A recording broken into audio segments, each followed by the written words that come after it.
ओम श्री गणेशाय नमः। ओम श्री रामचंद्राय नमः। ओम नमः शिवाय। इस एपिसोड में हम शिव महापुराण विद्वेश्वर संहिता के 11वें अध्याय का पाठ करेंगे। इसके पूर्व के सभी अध्याय आप हमारे चैनल की प्लेलिस्ट में जाकर सुन सकते हैं। ओम नमः शिवाय। अथ एकादशो अध्यायः।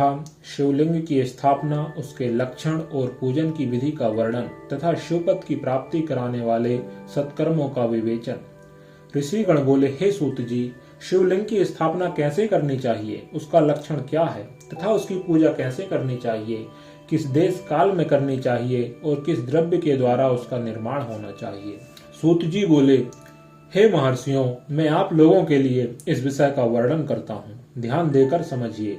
अनुकूल एवं शुभ समय में किसी पवित्र तीर्थ में अथवा नदी आदि के तट पर अपनी रुचि के अनुसार ऐसी जगह शिवलिंग की स्थापना करनी चाहिए जहाँ नित्य पूजन हो सके। पार्थिव द्रव्य से, जलमय द्रव्य से अथवा धातुमय पदार्थ से अपनी रुचि के अनुसार कल्पोक्त लक्षणों से युक्त शिवलिंग का निर्माण करके उसकी पूजा करने से उपासक को उस पूजन का पूरा पूरा फल प्राप्त होता है। संपूर्ण शुभ लक्षणों से युक्त शिवलिंग तत्काल पूजा का फल देने वाला होता है। यदि चल प्रतिष्ठा करनी हो तो इसके लिए छोटा सा शिवलिंग, और यदि अचल प्रतिष्ठा करनी हो तो स्थूल शिवलिंग श्रेष्ठ माना जाता है। उत्तम लक्षणों से युक्त पीठ सहित शिवलिंग की स्थापना करनी चाहिए। शिवलिंग का पीठ मंडलाकार अर्थात गोल, चौकोर, त्रिकोण अथवा खटवांग के आकार का, ऊपर गोल तथा आगे लंबा होना चाहिए। ऐसा लिंग पीठ महान फल देने वाला होता है। पहले मिट्टी, प्रस्तर आदि से अथवा लोहे आदि से शिवलिंग का निर्माण करना चाहिए। जिस द्रव्य से शिवलिंग का निर्माण हो उसी से उसका पीठ भी बनाना चाहिए। यही स्थावर अर्थात अचल प्रतिष्ठा वाले शिवलिंग की विशेष बात है। चल प्रतिष्ठा वाले शिवलिंग में भी लिंग और पीठ का एक ही उपादान होना चाहिए, किंतु बाण लिंग के लिए यह नियम नहीं है। लिंग की लंबाई निर्माणकर्ता के 12 अंगुल के बराबर होनी चाहिए। ऐसा ही शिवलिंग उत्तम कहा गया है। इससे कम लंबाई हो तो फल में कमी आ जाती है, अधिक हो तो कोई दोष नहीं है। चरलिंग में भी वैसा ही नियम है। उसकी लंबाई कम से कम कर्ता के 1 अंगुल के बराबर होनी चाहिए। पहले शिल्प शास्त्र के अनुसार एक विमान या देवालय बनवाएं जो देवगणों की मूर्तियों से अलंकृत हो। उसका गर्भगृह बहुत ही सुंदर, सुदृढ़ और दर्पण के समान स्वच्छ हो। उसे 9 प्रकार के रत्नों से विभूषित किया गया हो। उसमें पूर्व और पश्चिम दिशा में 2 मुख्य द्वार हों। जहाँ शिवलिंग की स्थापना करनी हो उस स्थान के गर्त में नीलम, लाल रत्न, वैदूर्य, श्याम रत्न, मरकत, मोती, मूंगा, गोमेद और हीरा, इन 9 रत्नों को तथा अन्य महत्वपूर्ण द्रव्यों को वैदिक मंत्रों के साथ छोड़ें।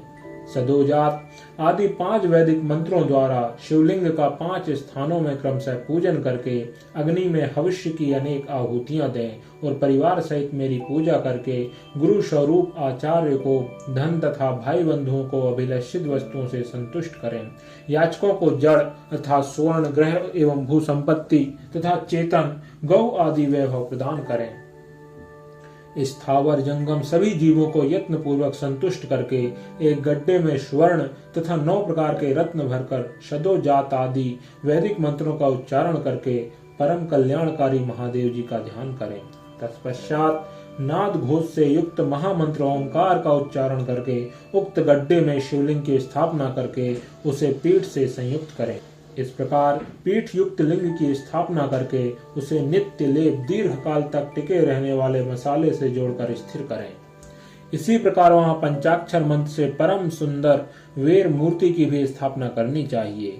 सारांश यह है कि भूमि संस्कार आदि की सारी विधि जैसे लिंग प्रतिष्ठा के लिए कही गई है वैसी ही वेर अर्थात मूर्ति प्रतिष्ठा के लिए भी समझनी चाहिए। अंतर इतना ही है कि लिंग प्रतिष्ठा के लिए प्रणव मंत्र के उच्चारण का विधान है, परंतु वेर की प्रतिष्ठा पंचाक्षर मंत्र से करनी चाहिए। जहाँ लिंग की प्रतिष्ठा हुई है वहाँ भी उत्सव के लिए और बाहर सवारी निकालने आदि के निमित्त वेर अर्थात मूर्ति को रखना आवश्यक है।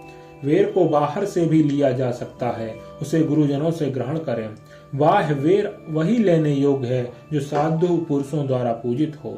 इस प्रकार लिंग में और वेर में भी की हुई महादेव जी की पूजा शिव पद प्रदान करने वाली होती है। स्थावर और जंगम के भेद से लिंग भी 2 प्रकार का कहा गया है। वृक्ष लता आदि को स्थावर लिंग कहते हैं और कृमि कीट आदि को जंगम लिंग। सींचने आदि के द्वारा स्थावर लिंग की सेवा करनी चाहिए और जंगम लिंग को आहार एवं जल आदि देकर तृप्त करना चाहिए।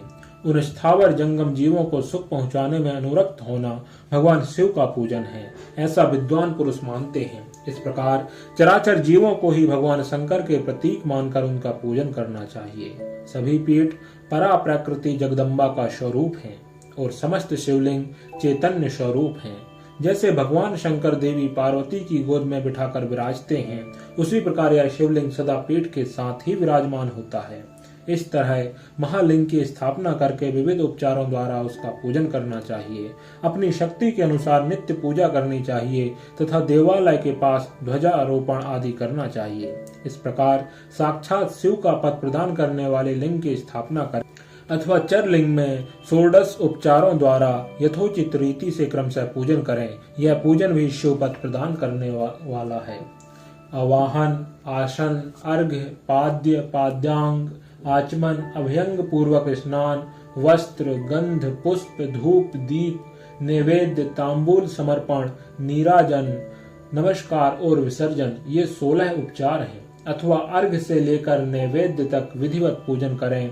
अभिषेक, नैवेद्य, नमस्कार और तर्पण, ये सब यथाशक्ति नित्य करें। इस प्रकार किया हुआ शिव का पूजन शिवपद की प्राप्ति कराने वाला होता है। अथवा किसी मनुष्य के द्वारा स्थापित शिवलिंग में, ऋषियों द्वारा स्थापित शिवलिंग में, देवताओं द्वारा स्थापित शिवलिंग में, अपने आप प्रकट हुए स्वयंभू शिवलिंग में तथा अपने द्वारा नूतन स्थापित हुए शिवलिंग में भी उपचार समर्पण पूर्वक जैसे तैसे पूजन करने से या पूजन की सामग्री देने से भी मनुष्य ऊपर जो कुछ कहा गया है वह सारा फल प्राप्त कर लेता है। क्रमशः परिक्रमा और नमस्कार करने से भी शिवलिंग शिवपद की प्राप्ति कराने वाला होता है। यदि नियम पूर्वक शिवलिंग का दर्शन मात्र कर लिया जाए तो वह भी कल्याणप्रद होता है। मिट्टी, आटा, गाय के गोबर, फूल, कनेर पुष्प, फल, गुड़, मक्खन, भस्म अथवा अन्न से भी अपनी रुचि के अनुसार शिवलिंग बनाकर तदनुसार उसकी पूजन करें। कुछ लोग हाथ के अंगूठे आदि पर भी पूजा करना चाहते हैं। लिंग का निर्माण कहीं भी करने में किसी प्रकार का निषेध नहीं है। भगवान शिव सर्वत्र ही भक्त के प्रयत्न के अनुसार फल प्रदान कर देते हैं। अथवा श्रद्धा पूर्वक शिव भक्त को शिवलिंग का दान या लिंग के मूल्य का दान करने से भी शिवलोक की प्राप्ति होती है। अथवा प्रतिदिन 10,000 प्रणव मंत्र का जप करें अथवा दोनों संध्याओं के समय 1,000 प्रणव का जप किया करें। यह क्रम भी शिवपद की प्राप्ति कराने वाला है, ऐसा जानना चाहिए। जप काल में मकारांत प्रणव का उच्चारण मन की शुद्धि करने वाला होता है। समाधि में मानसिक जप का विधान है तथा अन्य सब समय उपांशु जप ही करना चाहिए। उपांशु का मतलब मंत्राक्षरों का इतने धीमे में उच्चारण करें कि उसे दूसरा कोई सुन न सके, ऐसे जप को उपांशु कहते हैं। नाद और बिंदु से युक्त ओंकार के उच्चारण को विद्वान पुरुष समान प्रणव कहते हैं। यदि प्रतिदिन आदर पूर्वक 10,000 पंचाक्षर मंत्र का जप किया जाए अथवा दोनों संध्याओं के समय 1,000 का ही जप किया जाए तो उसे शिवपद की प्राप्ति कराने वाला समझना चाहिए। ब्राह्मणों के लिए आदि में प्रणव से युक्त पंचाक्षर मंत्र अच्छा बताया गया है। फल की प्राप्ति के लिए दीक्षा पूर्वक गुरु से मंत्र ग्रहण करना चाहिए। कलश से किया हुआ स्नान, मंत्र की दीक्षा, मातृकाओं का न्यास, सत्य से पवित्र अंतःकरण वाला ब्राह्मण तथा ज्ञानी गुरु, इन सबको उत्तम माना गया है। द्विजों के लिए नमः शिवाय के उच्चारण का विधान है। द्विजेतरों के लिए अंत में नमः पद के प्रयोग की विधि अर्थात वे शिवाय नमः इस मंत्र का उच्चारण करें। स्त्रियों के लिए भी कहीं कहीं विधि पूर्वक अंत में नमः जोड़कर उच्चारण का ही विधान है। अर्थात कोई कोई ऋषि ब्राह्मण की स्त्रियों के लिए नमः पूर्वक शिवाय के जप की अनुमति देते हैं, अर्थात वे नमः शिवाय का जप करें। पंचाक्षर मंत्र का 5 करोड़ जप करके मनुष्य भगवान सदा शिव के समान हो जाता है। 1, 2, 3 अथवा 4 करोड़ का जप करने से क्रमशः ब्रह्मा, विष्णु, रुद्र, तथा महेश्वर का पद प्राप्त होता है। अथवा मंत्र में जितने अक्षर हैं उनका पृथक पृथक 1-1 लाख जप करे, अथवा समस्त अक्षरों का एक साथ ही जितने अक्षर हों उतने लाख जप करे। इस तरह के जप को शिवपद की प्राप्ति कराने वाला समझना चाहिए। यदि 1000 दिनों में प्रतिदिन 1 सहस्त्र जप के क्रम से पंचाक्षर मंत्र का 10 लाख जप पूरा कर लिया जाए और प्रतिदिन ब्राह्मण भोजन कराया जाए तो उस मंत्र से अभीष्ट कार्य की सिद्धि होती है। ब्राह्मण को चाहिए कि वह प्रतिदिन प्रातः काल 1008 बार गायत्री का जप करे। ऐसा होने पर गायत्री क्रमशः शिव का पद प्रदान करने वाली होती है। वेद मंत्रों और वैदिक सूक्तों का भी नियम पूर्वक जप करना चाहिए। एकाक्षर मंत्र 10,000, दशारण मंत्र 1000, 100 से कम अक्षर वाले मंत्र 100 और उससे अधिक अक्षर वाले मंत्र यथाशक्ति 1 से अधिक बार जपने चाहिए। वेदों के पारायण को भी शिवपद की प्राप्ति कराने वाला जानना चाहिए। अन्यान्य जो बहुत से मंत्र हैं उनका भी जितने अक्षर हों उतने लाख जप करना चाहिए। एकाक्षर मंत्रों को उसी प्रकार करोड़ की संख्या में जपना चाहिए। अधिक अक्षर वाले मंत्र 1000 की संख्या में भक्ति पूर्वक जपने चाहिए। इस प्रकार जो यथाशक्ति जप करता है वह क्रमशः शिव पद प्राप्त कर लेता है। अपनी रुचि के अनुसार किसी एक मंत्र को अपनाकर मृत्यु पर्यंत प्रतिदिन उसका जप करना चाहिए, अथवा ओम इस मंत्र का प्रतिदिन 1 सहस्त्र जप करना चाहिए। ऐसा करने पर भगवान शिव की आज्ञा से संपूर्ण मनोरथों की सिद्धि होती है। जो मनुष्य भगवान शिव के लिए फुलवाड़ी या बगीचे आदि लगाता है तथा शिव के सेवा कार्य के लिए मंदिर में झाड़ने बुहारने आदि की व्यवस्था करता है, वह इस पुण्य कर्म को करके शिव पद प्राप्त कर लेता है। भगवान शिव के जो काशी आदि क्षेत्र हैं उनमें भक्ति पूर्वक नित्य निवास करे, वे जड़ चेतन सभी को भोग और मोक्ष देने वाले होते हैं। अतः विद्वान पुरुष को भगवान शिव के क्षेत्र में मृत्यु पर्यंत निवास करना चाहिए। मनुष्यों द्वारा स्थापित शिवलिंग से चारों ओर 100 हाथ तक पुण्य क्षेत्र कहा गया है तथा ऋषियों द्वारा स्थापित शिवलिंग के चारों ओर 1000 हाथ तक पुण्य क्षेत्र होता है। इसी प्रकार देवताओं द्वारा स्थापित शिवलिंग के चारों ओर भी 1000 हाथ तक पुण्य क्षेत्र समझना चाहिए। स्वयंभू लिंग के चारों ओर तो 1000 धनुष 4000 हाथ तक पुण्य क्षेत्र होता है। पुण्य क्षेत्र में स्थित बावड़ी, कुआं और पोखरे आदि को शिव गंगा समझना चाहिए। भगवान शिव का ऐसा ही वचन है। वहां स्नान दान और जप करके मनुष्य भगवान शिव को प्राप्त कर लेता है। अतः मृत्यु पर्यंत शिव के क्षेत्र का आश्रय लेकर रहना चाहिए। जो शिव के क्षेत्र में अपने किसी मृत संबंधी का दाह, दशाह, मासिक श्राद्ध, सपिंडीकरण अथवा वार्षिक श्राद्ध करता है अथवा कभी भी शिव के क्षेत्र में अपने पितरों को पिंड देता है, वह तत्काल सब पापों से मुक्त हो जाता है और अंत में शिव पद पाता है। अथवा शिव के क्षेत्र में 7, 5, 3 या 1 ही रात निवास कर ले, ऐसा करने से भी क्रमशः शिव पद की प्राप्ति होती है। लोक में अपने अपने वर्ण के अनुसार सदाचार का पालन करने से भी मनुष्य शिव पद को प्राप्त कर लेता है। वर्ण अनुकूल आचरण से तथा भक्ति भाव से वह अपने सत्कर्म का अतिशय फल पाता है। कामना पूर्वक किए हुए अपने कर्म के अभीष्ट फल को शीघ्र ही पा लेता है। निष्काम भाव से किया हुआ सारा कर्म साक्षात शिव पद की प्राप्ति कराने वाला होता है। दिन के 3 विभाग होते हैं, प्रातः, मध्याह्न और सायाह्न। इन तीनों में क्रमशः एक एक प्रकार के कर्म का संपादन किया जाता है। प्रातः काल को शास्त्र विहित नित्य कर्म के अनुष्ठान का समय जानना चाहिए। मध्याह्न काल सकाम कर्म के लिए उपयोगी है तथा सायं काल शांति कर्म के लिए उपयुक्त है, ऐसा जानना चाहिए। इसी प्रकार रात्रि में भी समय का विभाजन किया गया है।